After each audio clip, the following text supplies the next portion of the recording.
Welcome to Real Talk, Real Estate Discussions with Andrew Kirsh. In each episode, Andrew interviews industry leaders.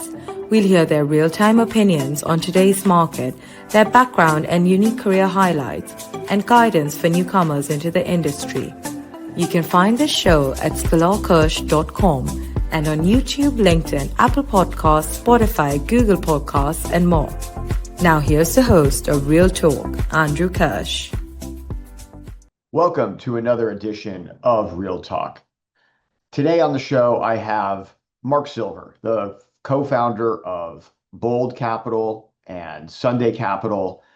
Mark is one of the great guys in our business. He's born and bred in Texas, lived in Manhattan for many years, moved out to LA just a few years ago. You'll hear from our conversation that Mark has a very candid way of speaking, of talking about the industry, talking about his business, explaining things in a very simple but thoughtful way. His house also burnt down, like mine, being from the Palisades, and he gives a very honest, vulnerable perspective on the Palisades. So I really hope you enjoy my conversation with Mark Silver.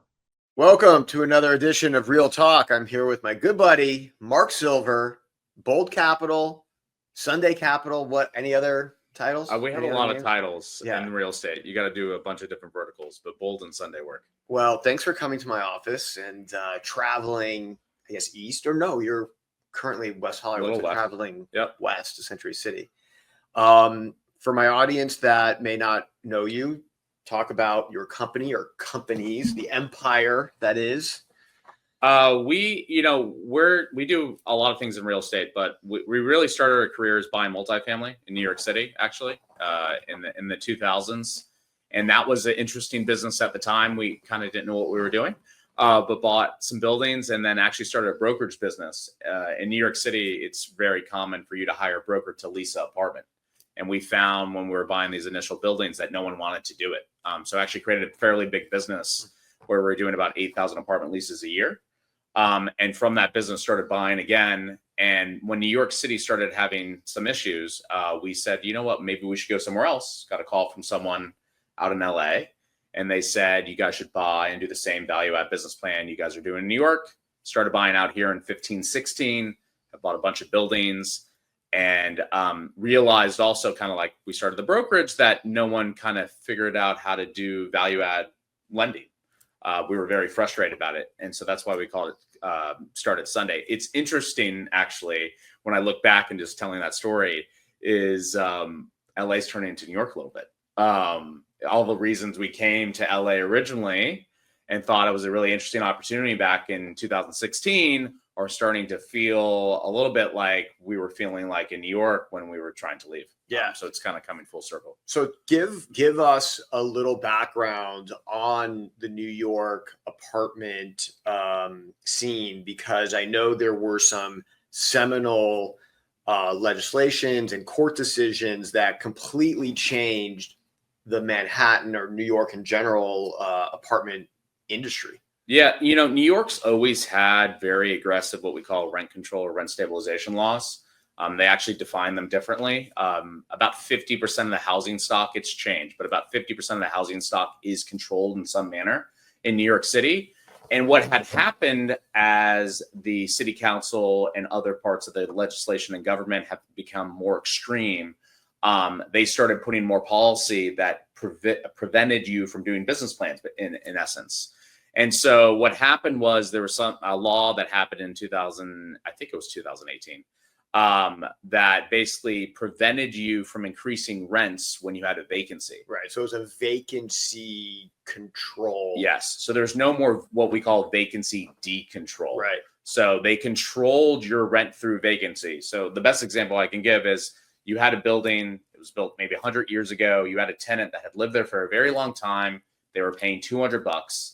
The business plan used to allow you to bring it to market. That 2-bedroom in Chelsea should be going for $5,000. This law prevented you from doing that. So it was stuck at 200 in perpetuity, and it's changed a lot of things that happened into New York, where a lot of folks don't even want to invest in the asset class because of that. Has that law been changed at all, or?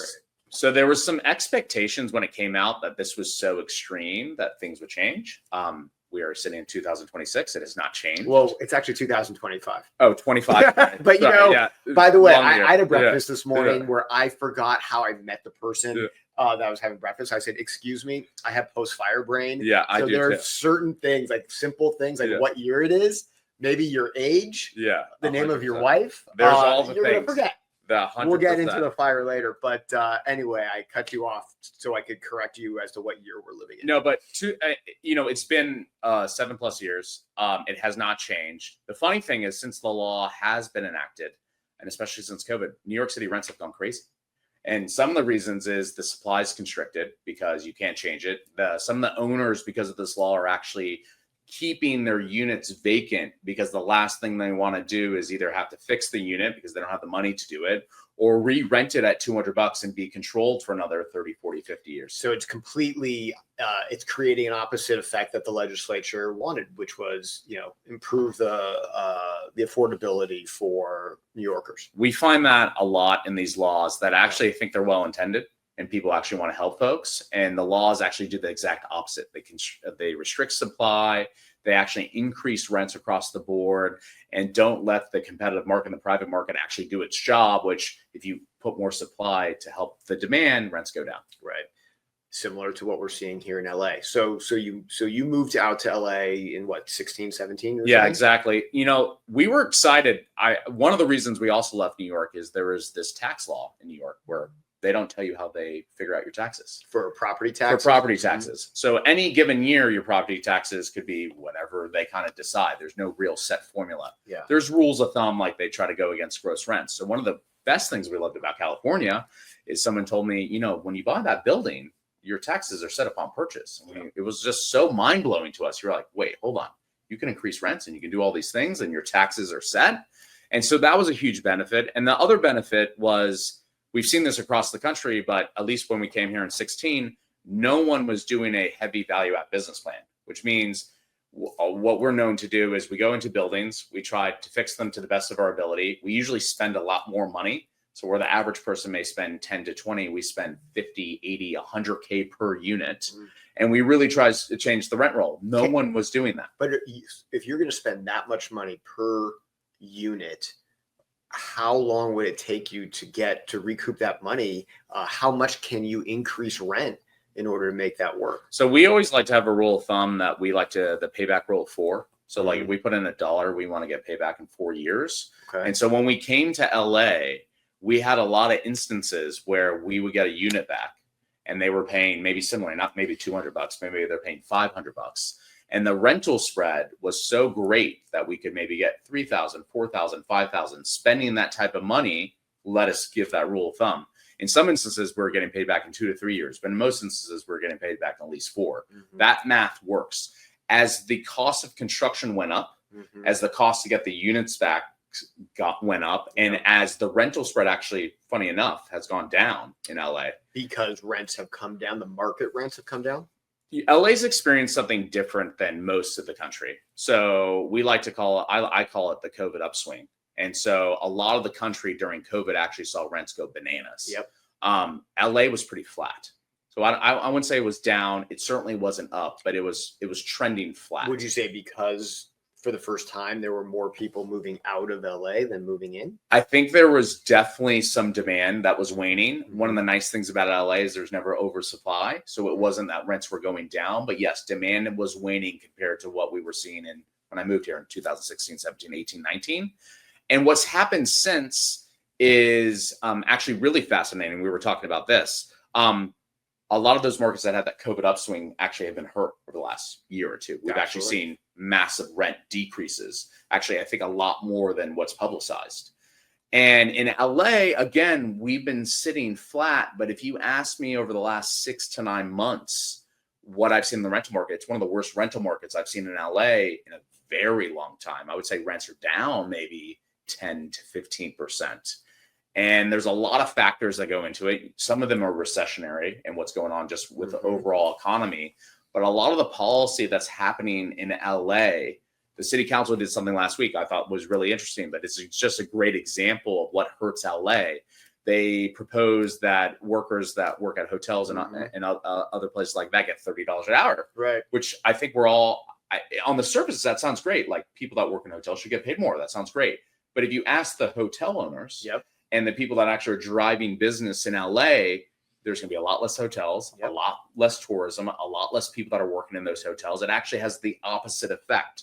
And we've had a lot of policies over the last 5 to 10 years that I think are hurting LA and getting the opposite effect that I think is intended. 100%. I mean, we could have an entire podcast on this. I don't think Tracy Park aside, who was on my podcast, and by the time we are recording it, that the Tracy Park podcast is being released. I think besides her, the city council and our local government officials don't understand the effect that their legislation is having on the capital markets and their perception of LA, where they have literally drawn a red line through LA where they are not going to invest dollars while we have perhaps this new law that may come in effect on the minimum wage. ULA from a couple of years ago, a horrendous law that has stopped a lot of investment in Los Angeles, and it has all of these negative effects. It's a spiral that, several years from now, we're going to say, what happened to our city? And we could pinpoint to some of these legislations. It's really interesting. I was at an event last night, and we were talking about this before we started the podcast, where one of my very good friends, Brad, is starting an organization called Vibrant. And one of their whole thing is actually kind of copying the playbook that San Francisco's done. Where San Francisco was in worse shape than LA. They had a lot of council people and other people in position that were making bad decisions for their city.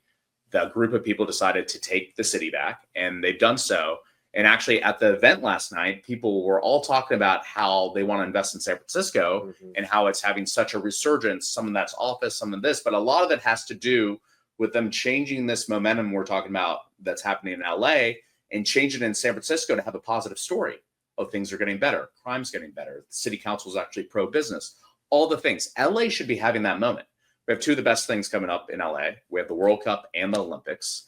We have some of the best dynamics in any city in the United States, including the weather as I look outside and 75 degrees. And the people that run the city council and other parts of the government I think they're well-intended, their policies never work. I learned something else last night, which I didn't even know. Each city council member, there's 15 in LA, they oversee a budget per council person of $900 million per year. That's the highest, I think, in the country. And when you look at some of these folks and the way that's like a real business, that's a big business, right? That's probably bigger than many states. 100%. Certainly bigger than my business. And you think about how they go about their business, right? Like the things they should be doing, they're not doing them. No. They have the money, they have the resources, but we're not implementing policies that actually affect our bottom line, which means helping citizens do things in our city, even though we have it all, including the budget to do so. So you mentioned how there was a lot of activity, rent growth coming out of COVID in the Sun Belt, Phoenix, Vegas, Texas markets, Florida markets, Nashville. And because those markets are not constrained by an ocean, for the most part, mountains, desert, that there's an endless ability to build. And they have pro-growth legislation that allows the building. So then in the last 12 to 24 months, as we've seen that phenomenon of oversupply, decreased rents, there's been a push to go back to the coastal markets, but this is the opportunity for LA to grab those investment dollars, but they just can't we just can't put one foot in front of the other. I mean, this is our opportunity. We saw a Wall Street Journal article yesterday about Portland. We've seen how that city has decayed. Seattle, similar. So I don't know how we're going to shake up the city council so that LA will once again become one of the favored cities to invest in? Yeah, I think, having that pro-business mentality, or at least thinking that the government is working with you, I think is a big thing. And momentum matters. Like, so when I moved here in LA, it was a big momentum. Like, we got 2 football teams. LeBron had just come to LA. Like, there was things happening in LA that were like, wow, this is pretty amazing. And I think a lot of that has gone away. We've been both affected by the fires. There's a lot of negative attention happening on LA and our politics and our system that is actually just feeding into things that may not even be reality. So, like, one of the things that I loved hearing last night about San Francisco is that momentum's changing. And so I think it's very within our grasp as people that work in the city, or business leaders, and do things. We can change that narrative and momentum, but it takes a collective group of us to decide to do so. And I think it will happen. I was talking to a buddy after the event last night, someone as well. And he was like, it has to get worse even. Worse than this? And I said the same thing. I said, how much worse can it be? Homelessness, crime, fires.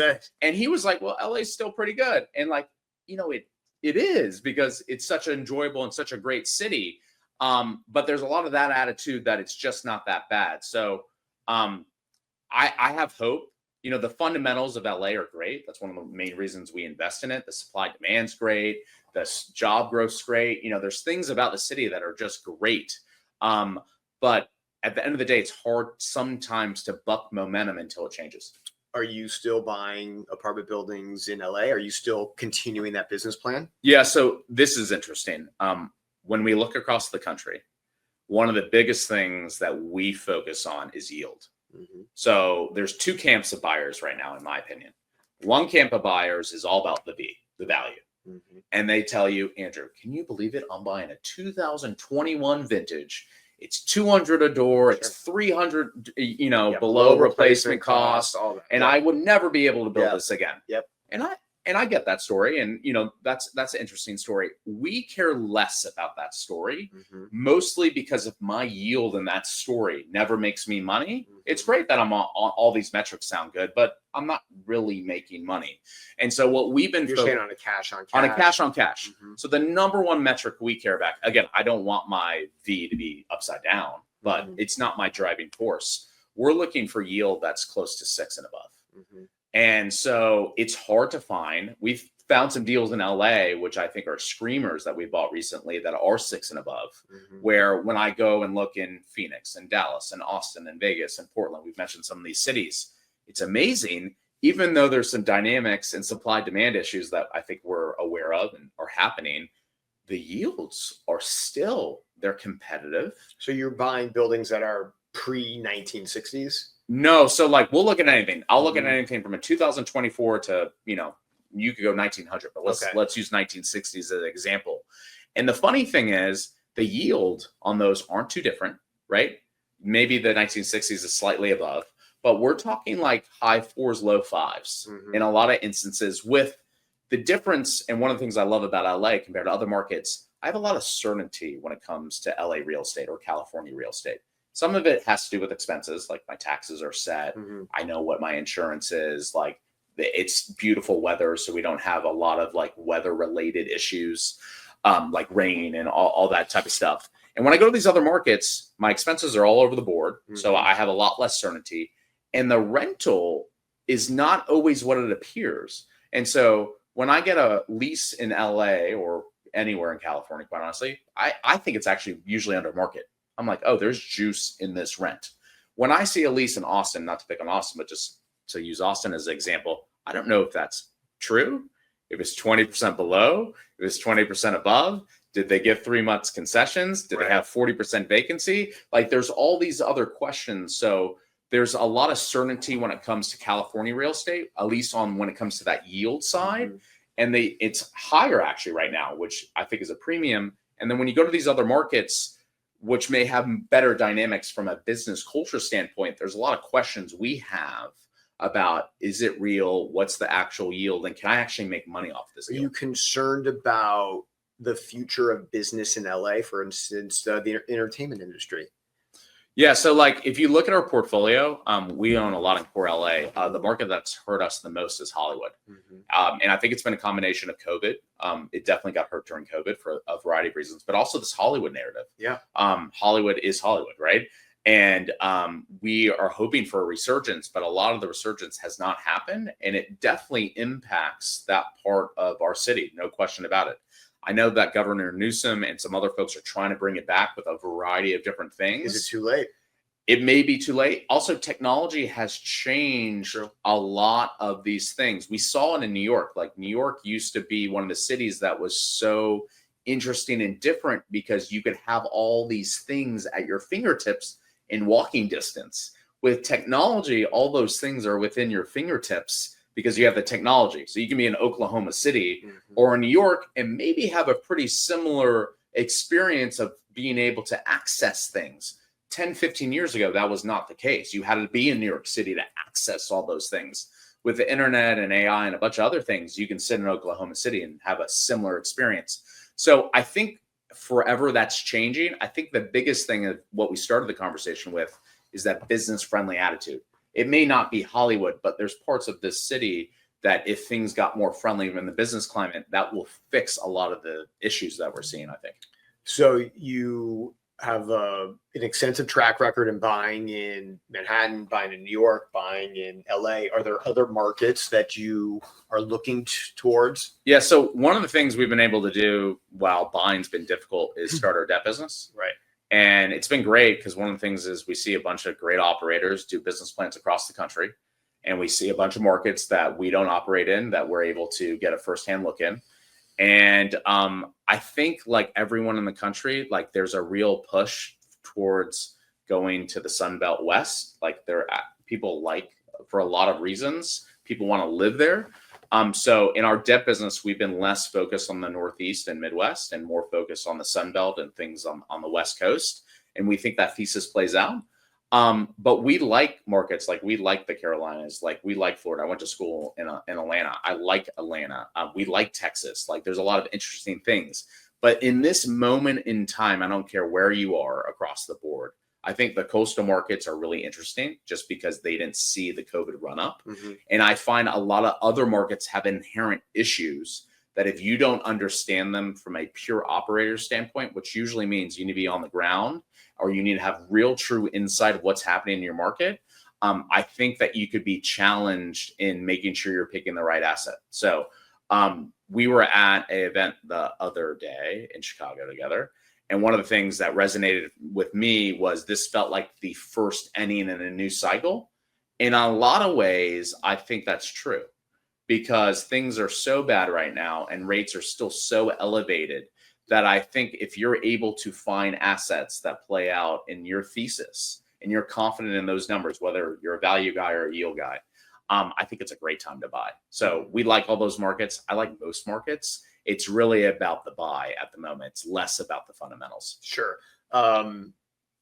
If we can get a little granular on your debt fund, talk about typical loan amount, leverage, rate, term, just so my audience knows. So one of the reasons we started our debt fund is we were in the business of buying a lot of deals. Yeah. And in the business of buying deals that needed extreme business plans to be done. Like we had a lot of work to do. And what we found when we came out to California, which was a little bit different than our New York experience, is banks didn't understand that part of the business plan. They were very focused on what's your cash flow, what's your DSCR, I'll give you a note. And so out of pure frustration, we started Sunday to help operators like ourselves that were trying to do heavy value add business plans. And what's evolved is that we do loans. Our focus usually is $1 to $30 million. And we do business plans that have some sort of story where they're trying to change the cash flow in some sort of way. They want leverage to buy the building and they want leverage to execute the business plan. They want flexibility in doing that as a whole package. And then they usually, when they get out of our note, are going to a more traditional source. So usually a Chase or agency doesn't work for the purchase, but once the business plan is done, they can go to them. So we've done everything from build to rent trades, which is, I think, one of the more interesting trades right now. We're doing everything in multifamily. I've done everything from hotel, motel conversions to multifamily. We see a lot of people actually taking market rate buildings and taking them affordable right now, which is, I think, is a really popular business plan. In California, a lot of our business plans are ADU centric, where someone's trying to buy a building, they want to change the rents, but they also want to add a bunch of units, which again, we will provide leverage for, which we really like. Something that's changed more recently is we're doing a bunch of retail. If you ask me as an asset class breakdown, what I do retail 3 years ago, I probably would have said it's in the no bucket. It's probably my second favorite asset class at the moment. And so we're doing a bunch of value add retail stuff, actually a bunch of stuff in Silver Lake right now, which is really interesting. Industrial is actually falling down on our list of things. And one thing that we don't have a focus on is usually hotel and office. But most things in commercial real estate are making a lot of sense on the lending side, and there's not a lot of options. So as a buyer, when we used to go out 5-6 years ago to find debt, I think we had 50 to 60 options, maybe. I don't know if we'd always go to 50 or 60, but if you talk to our mortgage brokers, they would say we have a ton of options. I think we're down to like 3 to 5 right now. Yeah. And it's just crazy. And so I think what Sunday is able to provide is where these regional banks used to be. We're really believing in operators to help them execute a vision and a business plan and give them the leverage and flexibility to do so. And I think that's what we do a pretty good job of. So let's talk about you for a second, or more than a second. You have Bold Capital, which buys real estate. You've got Sunday, which provides debt. I assume, you also get investors for both. Where do you spend most of your time on buying, lending, or procuring capital for each of your companies? Yeah. Or all of the above? It's definitely all the above. I mean, one of the interesting things is as we've started the debt business, it's been hard to buy. So while we used to buy 20, 30 buildings a year, we've been buying 1 or 2 a year. And where there's been a huge opportunities on the debt side. So we're probably doing 20, 30, 40 loans a year. So it's kind of reversed itself. Different capital base, different investor base. Yeah. So like the way that we approach our equity business was always with a syndication model. We'd find the deal, we then find the capital. And we've always done that. That's how we've done. On our debt business, one of the things we realized is you need certainty of capital. Like we can't just sign up a loan and then try to figure out the capital. And if we don't have it, tell someone, sorry, we can find the capital. That does not work. And so we've always had set partners of capital, and we've launched our own fund. So where we don't have a fund on our equity business, we have a fund on our debt business. And that's been interesting. I would say the hardest thing of all the things we've talked about yet today in our business right now is raising money. It's been near impossible. There's so many reasons behind it. But I spend a lot of my day on our businesses trying to find the right capital sources that work for our businesses. It's not only about finding the money, and I've learned this through my career, it's finding the right capital. Because I know a lot of folks and a lot of my friends that will raise money and they won't put it out, or they'll raise money and it's almost like money they don't even want because they don't want to work with the partner that is giving them the capital. So not only finding the capital is hard, but finding the right partner for the capital is really hard. And I don't know what about this environment it is. I'm sure there's lots of reasons behind it, but this environment of all the environments in my 20-year career has never been a harder capital raising environment. Yeah, I mean, look, the slowdown in the post-COVID world happened around mid-22. We are now 3 years into this slowdown. Everyone said stay alive until 25. Well, it's 25. And it's a choppy market. We are seeing elevated numbers of transaction. Our inbound calls of transactional volume has gone up as opposed to just loan workouts, modifications, things of that nature. So we are seeing it, but it is a struggle for a lot of our clients. What do you think needs to happen in order for us to, I'm not saying a 2021 type of environment, because I don't think that was a healthy environment. It was inflated with cheap debt. But let's go back to a 2017, 18, 19 environment where things were plodding along in a normal cadence. What needs to happen in order for us to get back there? This is really interesting too in this environment. There's so much cash. Yeah, it's not like there's not capital. This isn't GFC where there's no liquidity and I'm doing portfolio of loan sales every week and people just buying things cheaply. Yeah. One thing that I actually was really beneficial this year, maybe it's changed just because the market ran up, but for a very long time, people in their brain, and we talked to a lot of these folks, could put money in the market or put money in NVIDIA, or you go down the list, and they really thought on a risk-free in their mind basis, they could make 20, 25%. And so the bar compared to maybe real estate or other more illiquid investments was really, there's a wide discrepancy between my risk appetite, the yield, and expectations. And so when we talk to folks in our space specifically, and I'll just go to the value add multifamily, like a good day for us is a high teen, low 20 return. Like that's a really, really good day. That's a project level. As a project level, like risk return basis. And the expectations for investors, maybe because of VC, maybe because of the stock market, maybe for other things, was very different. And so that illiquidity premium was not worth it to investors. And so one of the things we were excited about today or this year, not that we like when the market goes down. It was the first time we saw some disparaging between, oh, my stocks can go down again. But sometimes people forget. And that 12, 15, 18% actually sounds pretty good right now. That's reversed a little bit just because the market has bounced back. So things like that, where actually you see dispersion, not everything just going up, is helpful for real estate as a reminder of diversification and the steadiness of what we do. The other thing that I found, and I actually wrote a piece about this, that's hurting this cycle, is what I call the phantom distress market. And so people think there is a ton of distress in real estate and that it's interesting. So when you mentioned the GFC, in GFC, when you had the banks and other people that had distress, it was interesting distress. Buying from banks at 70, 60, 80 cents on the dollar, that everyone wanted it.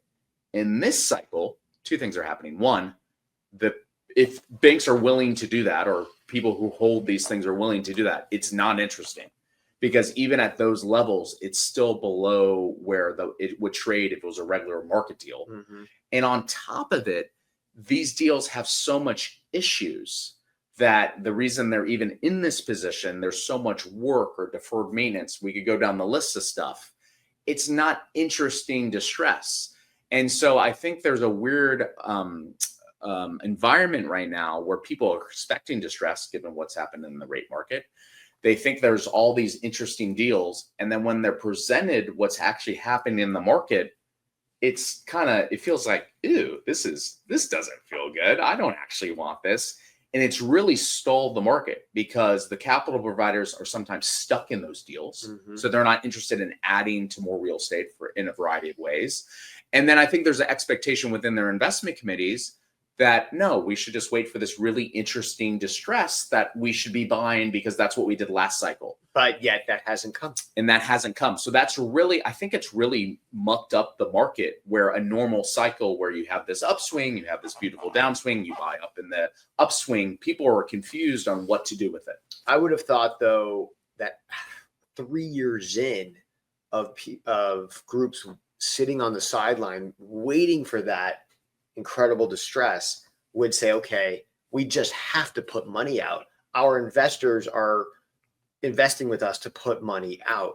And yet they've still, they're holding to their thesis and staying patient. They're staying incredibly patient. We've actually seen a crack on the debt side where a lot of folks are saying, you know what, maybe it's a really good time to maybe still be senior in the capital stack at reset bases and put out money. And so we've seen a lot of the large private equity firms reach out to us and say, hey, we're interested in doing something here. But if I have a normal deal, it's not what it was back in 2007 and 2018. I would say that if you're in some of these other markets, it is interesting. But the yield that you're buying in that with the return expectations don't match. And the only way you can get the deal to work for these large investors is if you believe in cap rate compression, which is a dirty word in our business right now. It's someone no one's giving credit for. But if you need to buy in those markets, and let's just use Texas as an example of the market that everyone likes, and you're buying a 4.5 cap, you have to believe in some cap rate compression to get returns. And I think that's where the rubber's meeting the road. Last question on this, and then we'll pivot. The 10-year treasury has been, for the last 30 to 60 days, hovering around 4.4, 4.5. we got down to 3.7, 3.8. I think the week or two that Trump announced the significant tariff plan, which has been scaled back. We're all waiting for this 10-year bond to come down. Can people make money if the 10-year Treasury stays at this level? I think so. Great question. I think the first question I ask when I think about elevated rates is, can your current portfolio survive the current rate environment? And I would say the majority of real estate holders would say no. Correct. And so this goes into what we were just talking about. It does not work.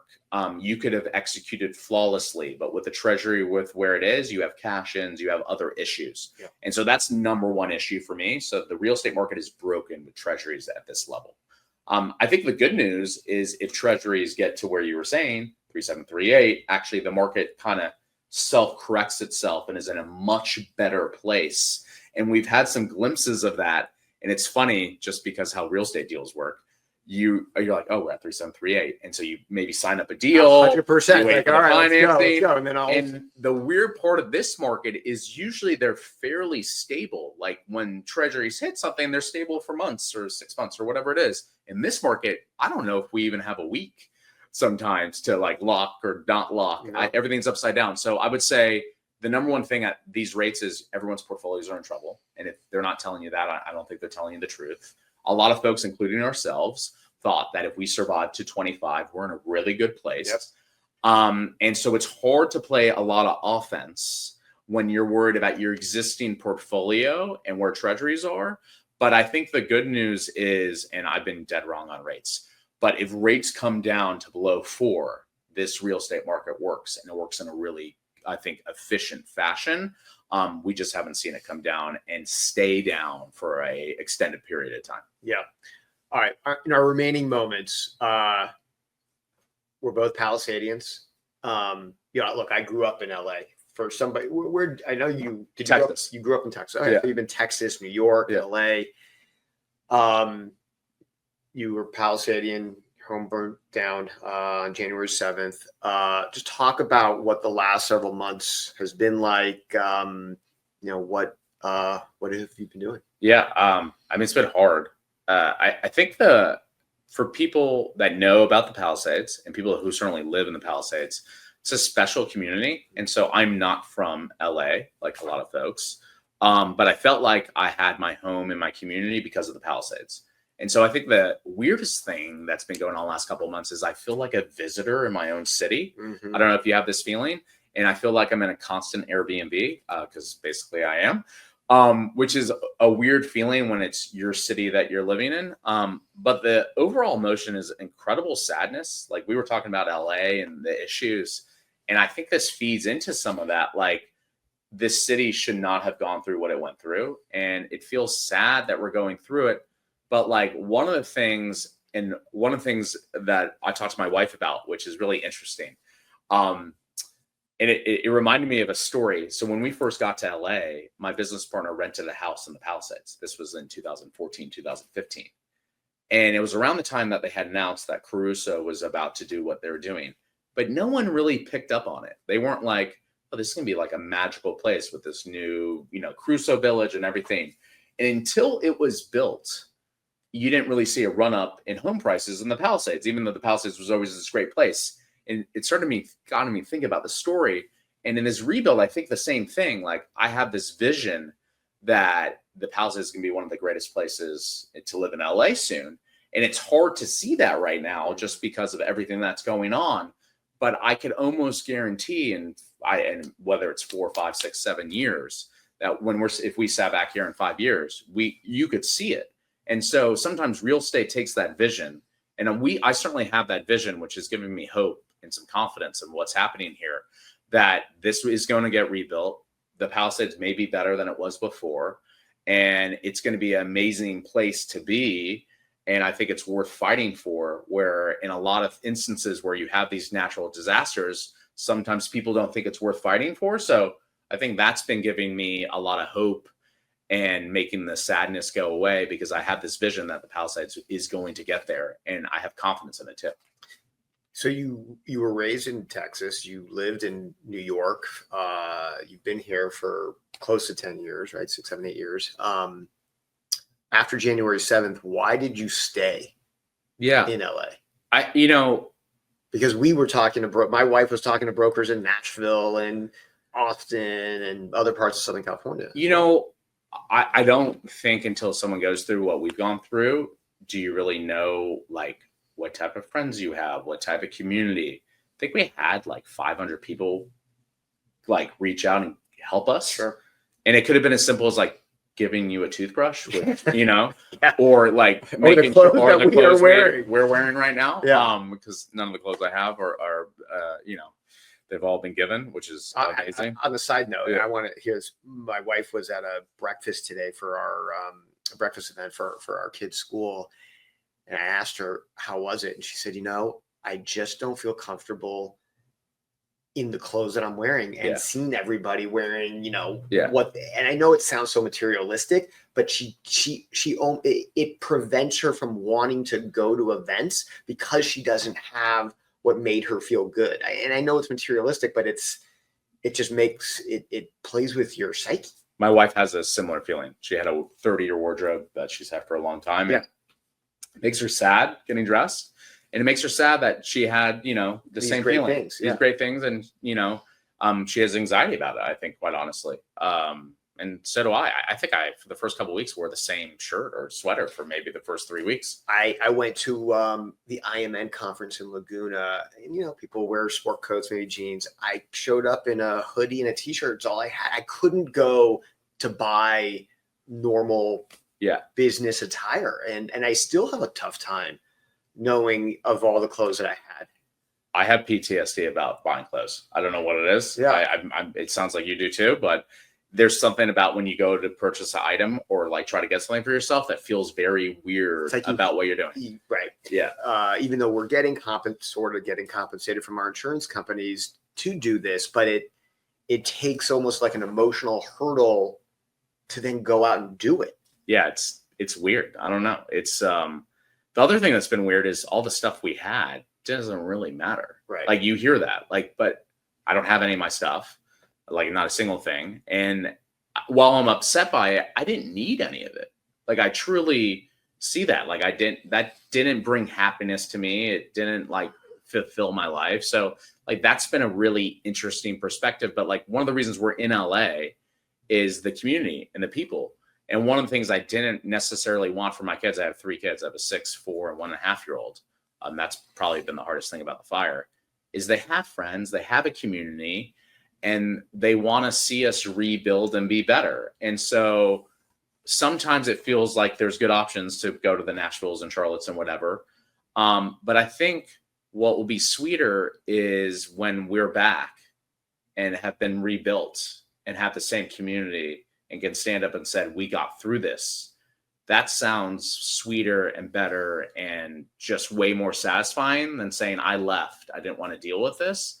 And then wondering, oh, what did we leave? So I think that's what's getting me through it. Yeah. It's tough.